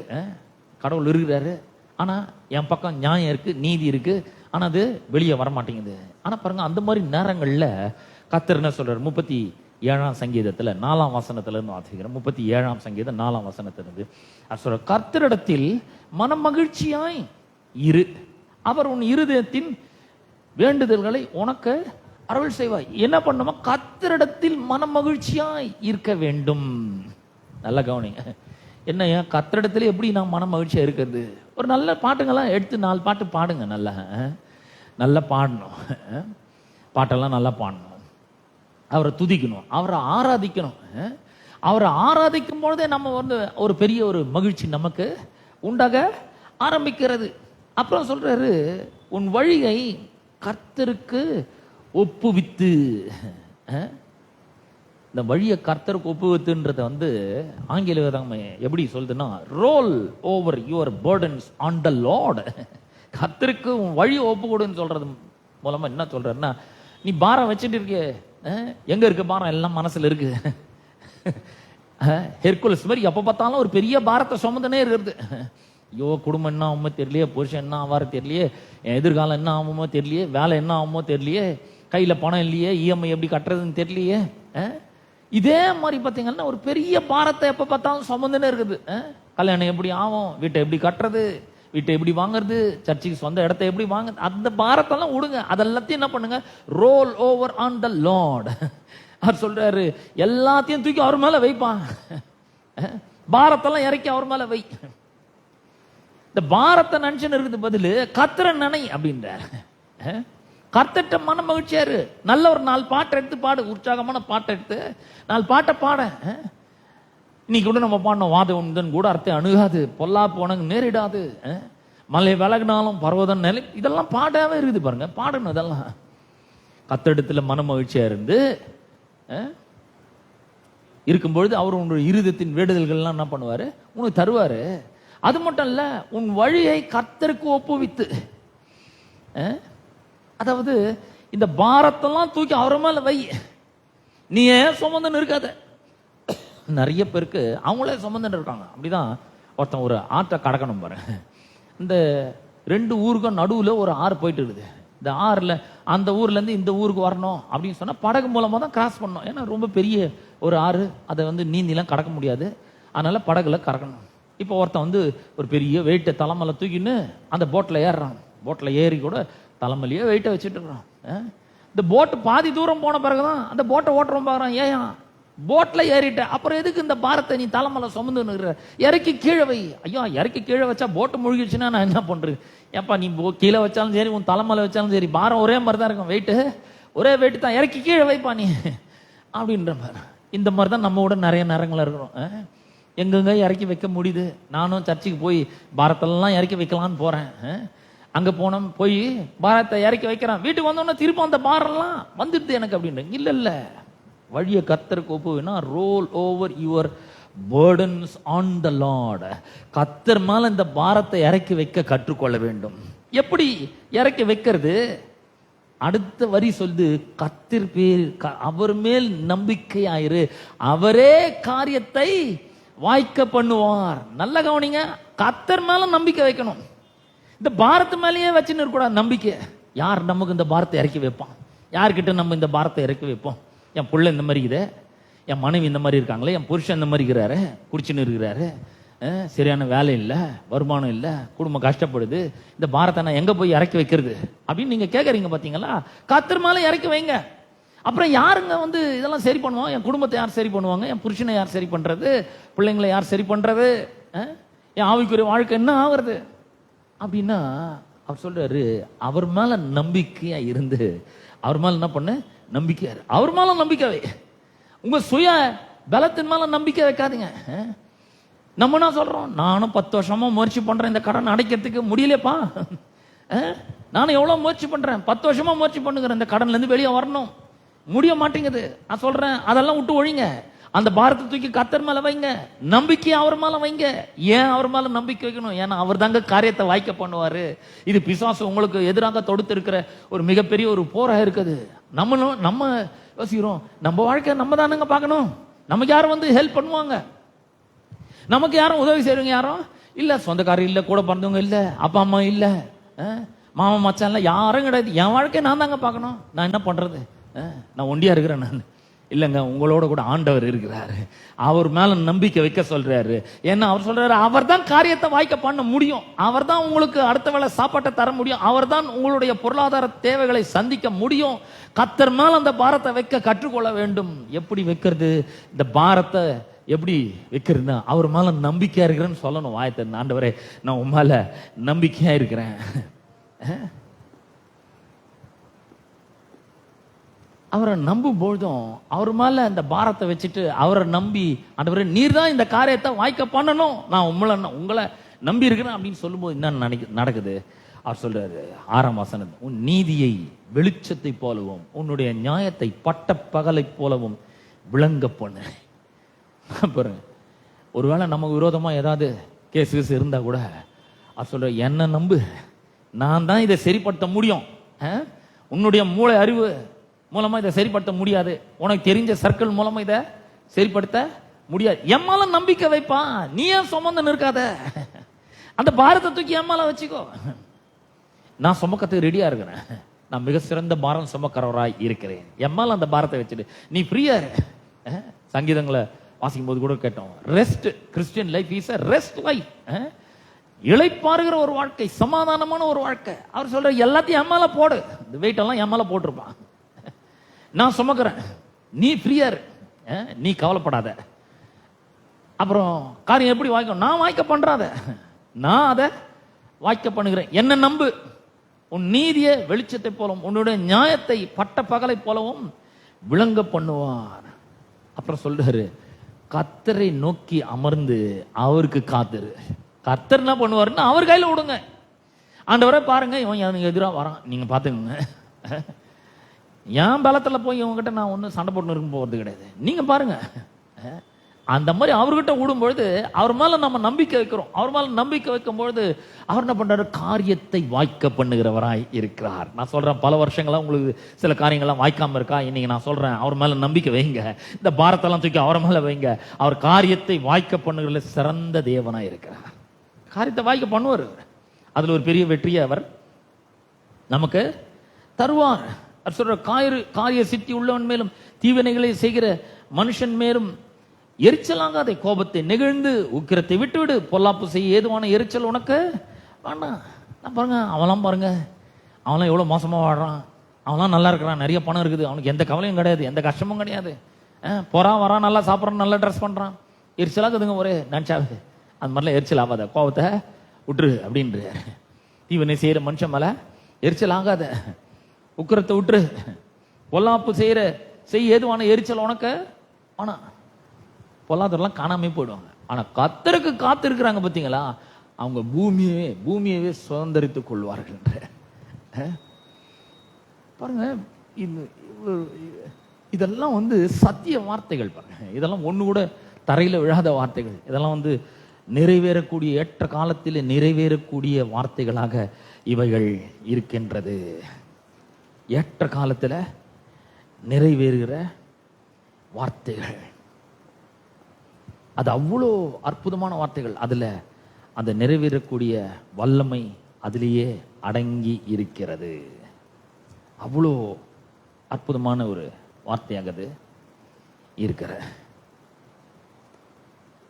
அப்ப இந்த வார்த்தைக்கு நம்ம நம்முடைய வாழ்க்கையில முக்கியத்துவத்தை கொடுக்க வேண்டும். இந்த வார்த்தையை நாம் தியானிக்க வேண்டும். இந்த வார்த்தையை நம்முடைய குடும்பத்தின் மீதும் நம்முடைய தனிப்பட்ட வாழ்க்கையின் மீதும் நாம் கூறுகிறவர்களாக இருக்க வேண்டும்.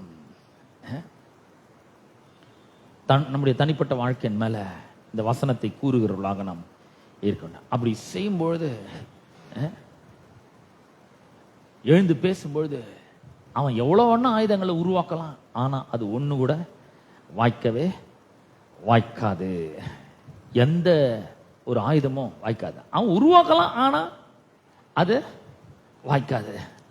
வியாதியை உருவாக்கலாம், அனுப்பலாம், ஆனா அது வாய்க்காது. எந்த ஆயுதமும் வாய்க்கவே வாய்க்காது. எத்தனை பேர் விசுவாசிங்க? இது ரொம்ப அற்புதமான ஒரு வசனம். ஒவ்வொரு நாளும் இதை சொல்லணும், பல முறை சொல்லணும் இந்த வார்த்தையை. அப்படி சொல்லும் பொழுது பெரிய ஒரு வெற்றி நமக்கு உண்டாகிறதை நாம காண முடியும். இதெல்லாம் எப்படி வருதுன்னா, எபேசியர் 6ஆம் அதிகாரத்துல பவுல் சொல்றாரு, நமக்கு போராட்டம் உண்டு, ஆகையால் தீங்கு நாளிலே அவைகளை எதிர்க்கவும் சகலத்தையும் செய்து முடித்தவர்களாய் நிற்கவும் திராணி உள்ளவர்களாகும்படிக்கு தேவனுடைய சர்வாயுத வர்க்கத்தையும் என்ன பண்ணுங்கள், எடுத்துக்கொள்ளுங்கள். தீங்கு நாளில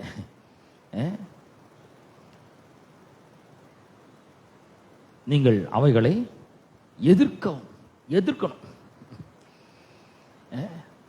வியாதியை எதிர்க்கணும், குழப்பத்தை எதிர்க்கணும், பிரிவினையை எதிர்க்கணும், பயத்தை எதிர்க்கணும்.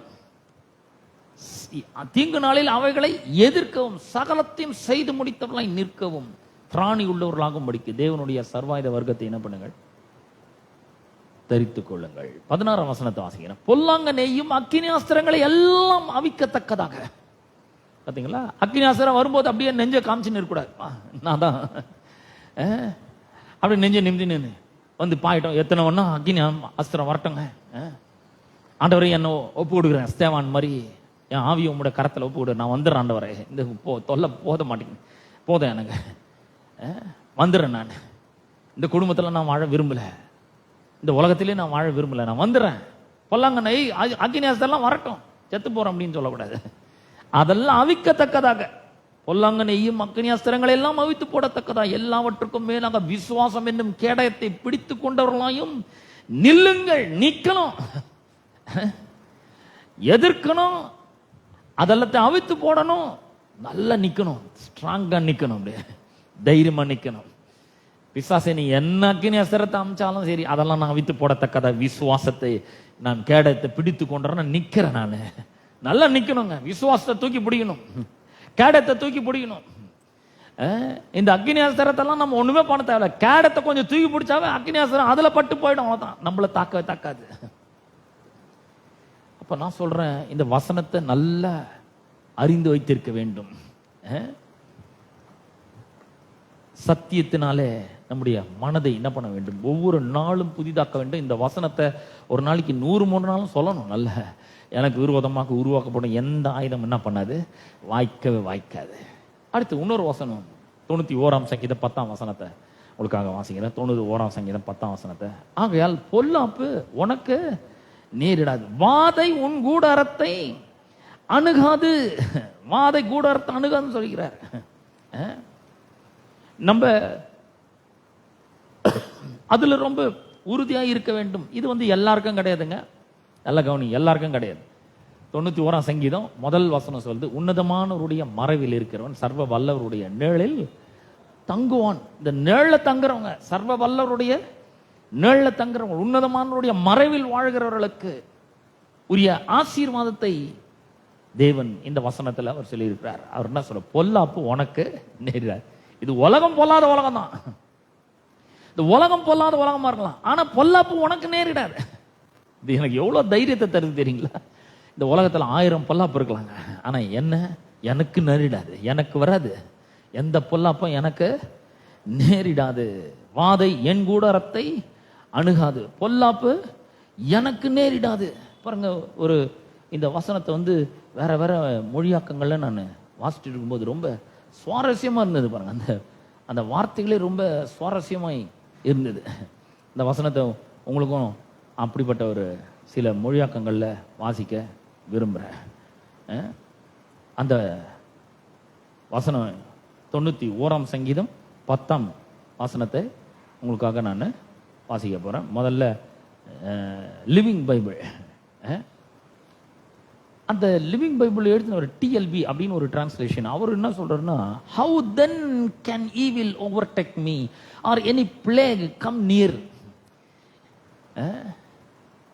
எப்படி எனக்கு பொல்லாப்பு என்கிட்ட வரும், எப்படி நோய் என்கிட்ட வரும், எனக்கு எப்படி வரும் அப்படின்னு கேட்கிறாரு.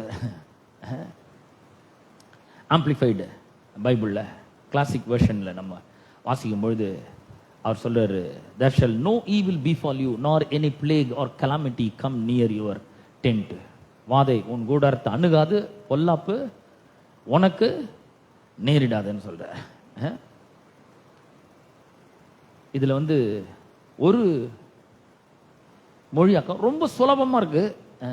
ERV அப்படின்னு ஒரு டிரான்ஸ்லேஷன் இருக்கு, ஈஸி டு ரீட் வெர்ஷன் அப்படின்னு சொல்லி ஒரு வெர்ஷன் இருக்கு. அதுல சொல்றாரு, so nothing bad will happen to you.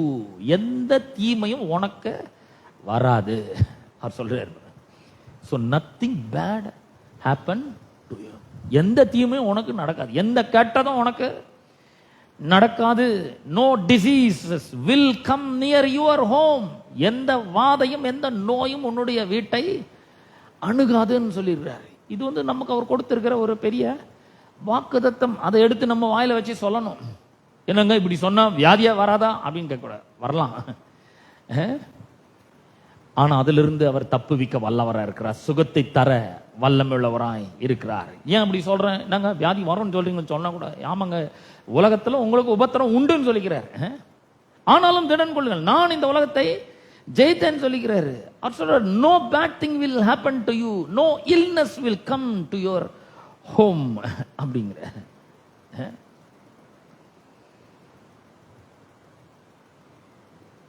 எந்த கெட்டதும் உனக்கு நடக்காது, எந்த வியாதியும் உன்னுடைய கூடாரத்தை அணுகாது, எந்த தீமையும் உனக்கு அணுகாது, எந்த கெட்டதும் உனக்கு திரும்ப திரும்ப திரும்ப சொல்றாரு பாருங்க.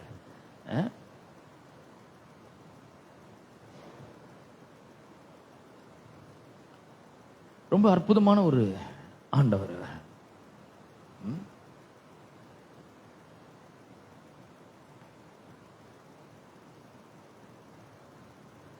என்சிபி அப்படின்ற ஒரு translation, therefore no evil will threaten you. எந்த தீமை உன்னை பயமுறுத்த முடியாது. no calamity will come near your dwelling. எந்த தீமையும் உன்னை பயமுறுத்த முடியாது அப்படின்ற. எந்த பேரழிவும் உனக்கு நடக்காது. யாருக்கு அப்படின்னு சொன்னா, உன்னதமானவருடைய மறைவில் இருக்கிறவன், சர்வ வல்லவருடைய நிழலில் தங்குகிறவனுக்கு அப்படிப்பட்ட ஒரு ஆசீர்வாதத்தை ஆண்டவர் தருகிறவராய் இருக்கிறார். அப்ப இந்த இடத்துல 91ஆம் சங்கீதத்துல 2ஆம் வசனத்துல போனோம், நான் கர்த்தரை நோக்கி நீர் என் அடைக்கலம், என் கோட்டை, என் தேவன், நான் நம்பி இருக்கிறவர் என்று சொல்லுவேன். சொல்லணும், வாய் திறந்து நல்லா சொல்லணும். சொல்லும் பொழுது அவர் உன்னை வேடனுடைய கண்ணிக்கும் பாழாக்கும் கொள்ளை நோய்க்கும் தப்புவிக்கிறவராக இருக்கிறார். அவர் தம்முடைய சிறகுகளாலே உன்னை மூடுவார், அவர் செட்டைகளின் கீழே அடைக்கலம் புகுவாய். இரவில் உண்டாகும் பயங்கரத்துக்கும் பகலில் பறக்கும் அம்புக்கும் இருளில் நடமாடும் கொள்ளை நோய்க்கும் மத்தியானத்தில் பாழாக்கும் சங்காரத்துக்கும் நீ பயப்படாதிருப்பாய். சும்மா லேசா ஒன்று வந்த உடனே பயந்துடக்கூடாது. பயம் ரொம்ப வேதனை உள்ளதுன்னு நம்ம வாசிக்கணும். பயப்படவே கூடாது. பயத்தை நம்ம புறம்பே தள்ளுகிறவர்களாக இருக்க வேண்டும். அப்ப ஆண்டவர் நமக்கு பாதுகாப்பா இருக்கிறார். அவருடைய ரத்தம் நம்மை வல்லமையான விதத்திலே பாதுகாக்கிறதா இருக்குது. உங்களுக்கு ஞாபகம் இருக்கா? blood of the lamb, blood of Jesus Christ saves all Israelites when they were in Egypt. இஸ்ரவேல் ஜனங்கள் எகிப்தில் இருந்த பொழுது அவருடைய விலையேறப்பெற்ற ரத்தம், ஆட்டுக்குட்டியானவருடைய ரத்தம், அந்த ரத்தத்துக்கு பின்னாடி அவங்க இருந்தாங்க. யாத்திராம் 12ஆம் அதிகாரம் 7ஆம் வசனத்தை நீங்க போய் அந்த 12ஆம் அதிகாரம் முழுசுமே நீங்க போய் வாசித்து பார்த்தீங்கன்னா உங்களுக்கு நல்லா தெரியும். ஒவ்வொரு வீட்லையும் ஒரு ஆட்டுக்குட்டியை எடுத்து, அந்த ஆட்டுக்குட்டி 1 வயதா இருக்கணும், எந்த பழுதும் இல்லாமல் இருக்கணும், அதை 14 days வச்சிருக்கணும். அதுக்கப்புறம் அதை கட் பண்ணணும், ரத்தத்தை பேசின்ல பிடிக்கணும், வீட்டு மேல் சட்டத்திலும் நிலைக்கால்களிலும் பூசணும். அந்த ரத்தத்துக்கு பின்னாடி இருக்கும்பொழுது ஒரு பெரிய பாதுகாப்பு. அந்த அழிவு தூதன் வருகிறான், ஆனா அந்த ரத்தத்தை பார்த்தோன்னு போயிடுறான். நான் சொல்றேன், உங்க வீடுகளில் ரத்தத்தை பூசுங்கள். ஏசு கிறிஸ்துடைய விலையேற பெற்ற ரத்தத்தை பின்னாடி இருங்க. அவருடைய ரத்தத்தை என் மேல பூசுகிறேன்னு சொல்லுங்க. அந்த ரத்தத்தை என் வீடு முழுக்க தெளிக்கிறேன், சுவர்களில் தெளிக்கிறேன், அறைகளில் தெளிக்கிறேன். இந்த ரத்தத்தின் பின்னாடி நான் இருக்கிறேன். அவர் சொல்லுகிறாரு, எந்த தீமையும் எந்த கெட்டதும் எனக்கு வராதுன்னு சொல்லுகிறாரு. எந்த தீமை எனக்கு வராததுக்காக கர்த்தாவே உமக்கு நன்றின்னு சொல்லுங்க. இன்னைக்கு 2 வசனம் கத்துருக்கிறோம். ஒன்னு ஏசாயா 54:17, இன்னொன்னு 91ஆம் சங்கீதம் 10ஆம் வசனம். இதெல்லாம் திரும்ப திரும்ப சொல்லுங்க. வீட்டில் எழும்பி நின்று சொல்லும் பொழுது அந்த வார்த்தையில் இருக்கிற ஜீவன், அந்த வார்த்தையில் இருக்கிற பவர், வல்லமை உங்களை பாதுகாக்கிறதா இருக்கிறது. பிசாசையும் அக்னியாஸ்திரங்களும் அவித்து போடுகிறது. உங்களுக்கு விரோதமாக உருவாக்கப்படலாம் ஆயுதங்கள், ஆனா அதெல்லாம் வாய்க்காமல் போகும்படி செய்கிறது. எவ்வளவு அற்புதமான ஆண்டவர் நமக்கு இருக்கிறார் பாருங்க. நான் சொல்றேன், அவர் மேல நம்பிக்கை இருங்க, பாரத்தெல்லாம் அவர் மேல வைங்க. அவரிடத்துல மன மகிழ்ச்சியா இருங்க. நல்ல பாட்டுங்கள்லாம் எடுத்து பாடுங்க. வீட்டில் கூட, வெறும் இங்கே வரும்போது மட்டும் இல்லை, வீட்டில் கூட நல்ல பாடல்கள் எடுத்து பாடுங்க. நான் சொல்றேன், பாடலில் பாடும்பொழுது எரிகும் மதிலே இழிந்து விழுந்தது, தரமட்டமாயிடுச்சு. உங்களோட பிரச்சனைகள்லாம் தரைமட்டம் ஆகும் நிச்சயமா. பாடல்களில் யோசபாத் ராஜா நிறுத்தின பொழுது பெரிய வெற்றி உண்டாச்சு. உங்களுக்கும் பிசாசின் மேலும் உங்களோட சூழ்நிலைகள் மேலும் ஒரு பெரிய வெற்றி நிச்சயமாக உண்டாகும். எத்தனை பேர் விசுவாசிக்கிறீங்க? கர்த்தர் உங்களை உங்கள் குடும்பங்களை ஆசீர்வதிப்பார். நாம் யாரும் எழுந்து நிற்போம், கர்த்தரை நோக்கி பார்ப்போம். எல்லாரும் எழுந்து நிற்போம். வசனத்தை ஒவ்வொரு நாளும் சொல்லணும். கிறிஸ்தவர்கள் அமைதியா இருக்கக்கூடாது. வசனத்துல வல்லம் இருக்குன்னு நினைக்கிறேங்க, அது எனக்கு தெரியும், அறிஞ்சிருக்கிறேன்னு மட்டும் சொன்னா போதாது. அது வாய் திறந்து சொல்லணும். வல்லம் இருக்குன்னு நினைச்சீங்கன்னா அதை யூஸ் பண்ணணும். அந்த அதிகாரத்தை யூஸ் பண்ணணும். யூஸ் பண்ணும்போது கர்த்தர் பெரிய காரியங்களை அவர் நமக்கு செய்கிறவராக இருக்கிறார். இந்த வார்த்தையை நம்மளை பாதுகாக்கிறதா இருக்கு. எல்லாரும் கண்களை மூடி கேட்ட சத்தியத்துக்காக கர்த்தருக்கு நன்றி செலுத்துவோம். எங்கள் அன்பின் பிதாவே, நம்முடைய குமாரனாகிய இயேசு கிறிஸ்துவின் நாமத்திலே உம்மண்டே நாங்கள் வருகிறோம். இந்த அற்புதமான மன மகிழ்ச்சியின் நாளுக்காக உமக்கு நன்றி செலுத்துகிறோம். ஆண்டவரே, நீர் எங்களை நேசிக்கிறீர், போஷிக்கிறீர், பாதுகாக்கிறீர், பராமரிக்கிறீர், ஆசீர்வதிக்கிறீர். ஆண்டவர், அதற்காக உமக்கு நன்றி செலுத்துகிறோம் கர்த்தாவே. இயேசுவின் நாமத்தினாலே கர்த்தாவே, இந்த ஆராதனைக்காக உமக்கு நன்றி செலுத்துகிறோம். கேட்ட சத்தியத்திற்காக உமக்கு நன்றி செலுத்துகிறோம். எங்களுக்கு விரோதமாக உருவாக்கப்படும் எந்த ஆயுதமும் வாய்க்காமல் போகிறதற்காக உமக்கு ஸ்தோத்திரம். எங்களுக்கு விரோதமாக நியாயத்தில் எழும்புகிற எந்த நாவையும் நாங்கள் குற்றப்படுத்துகிறதற்காக உமக்கு ஸ்தோத்திரம். இது என்னுடைய ஊழியக்காரரின் சுதந்திரமும் என்னால் அவர்களுக்கு உண்டான நீதியுமாய் இருக்கு என்று நீர் சொன்னீரே. ஆண்டவரே, இது எங்களுடைய உரிமை. ஆண்டவரே, இந்த வார்த்தை நீர் எங்களுக்காக சொல்லி இருக்கிறீர். இயேசுவின் நாமத்தினால் இந்த வார்த்தையை நாங்கள் பிடித்துக் கொள்கிறோம். இயேசுவின் நாமத்தினாலே இந்த வார்த்தையை நாங்கள் பிசாசுக்கு எதிராக உயர்த்தி பேசுகிறோம். ஆண்டவரே, எங்களுக்கு நீர் குரல் வளத்தை தந்திருக்கிறீர், பேசக்கூடிய ஆற்றலை தந்திருக்கிறீர். இயேசுவின் நாமத்தினாலே ஆண்டவரே, இந்த வார்த்தை எழும்பி நின்று எங்களுடைய சபையிலும் எங்களுடைய வீடுகளிலும் எங்களுடைய தனிப்பட்ட வாழ்க்கையின் மேல கூறுகிறோம். எங்களுக்கு விரோதமாக உருவாக்கப்படும் எந்த ஆயுதமும் வாய்க்காமல் போகிறதற்காக ஸ்தோத்திரம். எந்த வியாதியும் எங்களுக்கு விரோதமாக ஆண்டவரை பிசாசு அனுப்பினால் அதெல்லாம் ஒர்க் ஆகாம போறதுக்காக நன்றி செலுத்துறேன். பிரிவினைகள், குழப்பங்கள், சந்தேகங்கள், அவிசுவாசங்கள், ஆண்டவரை பயங்கள், இதெல்லாம் ஒன்றுமில்லாமல் போகிறதற்காக ஸ்தோத்திரம். ஆண்டவரே, சிறுமைப்பட்டவர்களாக, பெருங்காற்றில் அடிபட்டவர்களாக, தேற்றவர்களாக இருந்த எங்களை எடுத்து நீதினாலே நீர் ஸ்திரப்படுத்தி இருக்கிறீர். கொடுமைக்கு தூரமாக்கி இருக்கிறீர். பயத்தை அகற்றி இருக்கிறீர். அவைகள் எங்களை அணுகுவது இல்லை என்று சொல்லி இருக்கிறீர். அதையே நாங்களும் சொல்லுகிறோம். ஆண்டவரே, கர்த்தர் பேரில் ஆண்டவரை, கர்த்தரிடத்தில் நாங்கள் மனமகிழ்ச்சியா இருக்கிறோம். அவரிடத்தில் நாங்கள் மனமகிழ்ச்சியா இருக்கும்பொழுது இருதயத்தின் வேண்டுதல்கள் எல்லாம் அவர் அருள் செய்கிறதற்காக ஸ்தோத்திரம். ஆண்டவரே, கர்த்தர் பேரில் நம்பிக்கையா இருக்கிறோம். அவரே காரியத்தை வாய்க்க பண்ணுவார் என்று சொல்லி இருக்கிறீரே. வழியை கர்த்தருக்கு ஒப்புவிக்கிறோம். எங்களுடைய பாரங்களை எல்லாம் உண்மையில நாங்கள் போடுகிறோம். ஆண்டவரே, நீர் சிறந்த பாரம் சுமக்கிறவரா இருக்கிறீர். நாங்கள் சுமக்க முடியாத ஆண்டவர். அப்ப உங்க மேல அந்த பாரத்தை எல்லாம் இறக்கி வைக்கிறோம். இதெல்லாம் எப்படி ஆகும் எங்களுக்கு தெரியாது. ஆனா நீர் செய்வீர். அதை நீர் காரியத்தை வாய்க்க செய்வீர். அப்படி நாங்கள் உண்மை நம்பும் பொழுது, எங்களுடைய பிரச்சனைகளை எல்லாம் பாரங்களை எல்லாம் இறக்கி உண்மையில வைக்கும் பொழுது, உன் பேரில் நம்பிக்கை வைக்கும் பொழுது, நீர் காரியங்களை வாய்க்க செய்யும் பொழுது, எங்களுடைய நீதியை வெளிச்சத்தை போலவும் நியாயத்தை பட்டப்பகலை போலவும் விளங்க பண்ணுகிறதற்காக உங்களுக்கு ஸ்தோத்திரம். ஆண்டவரே, தகப்பனே, உமக்கு நன்றி செலுத்தும். நீர் எங்களை விட்டு விலகாமல் கைவிடாத தேவனாய் இருக்கிறதற்காக உங்களுக்கு ஸ்தோத்திரம். இந்த வார்த்தைகளை ஆண்டவரே, சத்திய வார்த்தைகளை, வெளிச்சம் மிகுந்த வார்த்தைகளை, வல்லமை நிறைந்த வார்த்தைகளை, உயிருள்ள வார்த்தைகளை ஜனங்கள் பேசும்பொழுது அவருடைய வாழ்க்கையில் அற்புதங்கள் நடக்கட்டும், அதிசயங்கள் நடக்கட்டும். ஆண்டவரே, காரியங்கள் வாய்க்கட்டும். அநேக ஆண்டுகளாக எதிர்பார்த்திருக்கிற காரியங்கள்லாம் கைகூடி வரட்டும். பொருளாதாரத்தில் ஒரு பெரிய உயர்வு உண்டாகட்டும். வியாதி நீங்கி சுகம் உண்டாகட்டும். ஆண்டவரே, தோல்வி நீங்கி வெற்றி உண்டாகட்டும் என்று ஜெபிக்கிறேன். வறுமை, தரித்திரம், இல்லாமை, ஏழ்மை, பற்றாக்குறை எல்லாம் நீங்கட்டும். ஆண்டவரே, நிறைவும் ஏராளமும் தாராளமும் செழிப்பு ஆசீர்வாதம் அவர்களுக்கு உண்டாகட்டும் என்று ஜெபிக்கிறேன். ஜனங்களை ஆசீர்வதிக்கிறோம். துதி, கனம், மகிமை எல்லாவற்றும் ஒருவருக்கே நாங்கள் செலுத்துகிறோம். இயேசுவின் நாமத்தில் ஜெபிக்கிறோம் பிதாவே, ஆமென். நம்முடைய கர்த்தராகிய இயேசு கிறிஸ்துவின் கிருபையும் பிதாவாகிய தேவனுடைய அன்பும் பரிசுத்த ஆவியானவருடைய அந்யோன்ய ஐக்கியமும் பாதுகாலும் வழிநடத்தலும் இன்றும் என்றும் சதா காலங்களிலும் நம் அனைவரோடும் என்றும் இருப்பதாக. ஆமென்.